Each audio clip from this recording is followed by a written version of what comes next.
বর্তমানে একটি ট্রেন্ড চালু হয়েছে, বিয়ের আগের দিন গায়ে হলুদের রাত্রে বর এবং কনে তাদের বন্ধুদের সাথে মদ পান করে এবং গান বাজনা করে। আমরা জানি যে মদ পান করলে 40 দিনের জন্য আমাদের শরীর নাপাক হয়ে যায়।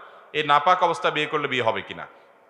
ভাইরা আমার, মদ পান করলে 40 দিনের জন্য শরীর নাপাক হয় বিষয়টা সেরকম না, বরং বিষয় হলো যদি কেউ মাদকাসক্ত হয় এবং মাতলামিতে লিপ্ত হয় 40 দিন পর্যন্ত তার ইবাদত বন্দেগী নামাজ রোজা কবুল হয় না। এবং মদকে আল্লাহ রাব্বুল আলামিন হারাম করেছেন, এটা জঘন্য হারামগুলোর একটা। এই হারাম কাজে লিপ্ত হলে তার জন্য শাস্তির ব্যবস্থা করে রেখেছেন আল্লাহ তাআলা। কেউ যদি শুকর খায় তার জন্য শাস্তির ব্যবস্থা ইসলামে রাখা হয় না যে তাকে এতগুলো বেত্রাঘাত করতে হবে, এরকম কোন দণ্ড, বিশেষ কোন দণ্ড শরীয়ত হদ দেয় নাই। তাজির আছে, অর্থাৎ ইসলামী রাষ্ট্রের বিচারক তিনি কোন বিশেষ ফয়সালা করে কিছু শাস্তিমূলক ব্যবস্থা নেবেন, সেটা ভিন্ন বিষয়, কিন্তু সুনির্দিষ্ট কোনো হদ ঠিক করে নাই শরীয়ত।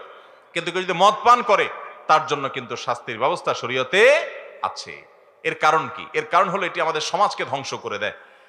আজকাল আমাদের তরুণদের মধ্যে ওই যে বললাম ইমানি চেতনা, ধর্মীয় কাজকাম থেকে তাদেরকে দূরে রাখার যে একটা ষড়যন্ত্র, শিক্ষা থেকে তাদের ধর্ম বিদায়, বিনোদন থেকে তাদের ধর্ম বিদায়, ক্রীড়ার নামে ধর্ম থেকে বিযুক্তি, এইভাবে নানাভাবে ধর্ম থেকে দূরে সরাতে সরাতে এখন তরুণদের মধ্যে এমন একটা উদ্ভট মানসিকতা তৈরি হয়েছে যে বিয়ের আগে মদ পান করে মাতলামি করতে হবে। সারা জীবন যে গুনাহ করে না সেও সে গুনায় লিপ্ত হয়।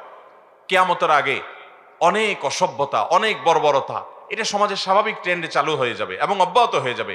সেটা মানুষ সাধারণ মনে করবে। আল্লাহ তাআলা এই হারামগুলো থেকে আমাদের বেঁচে থাকার তৌফিক দান করুন।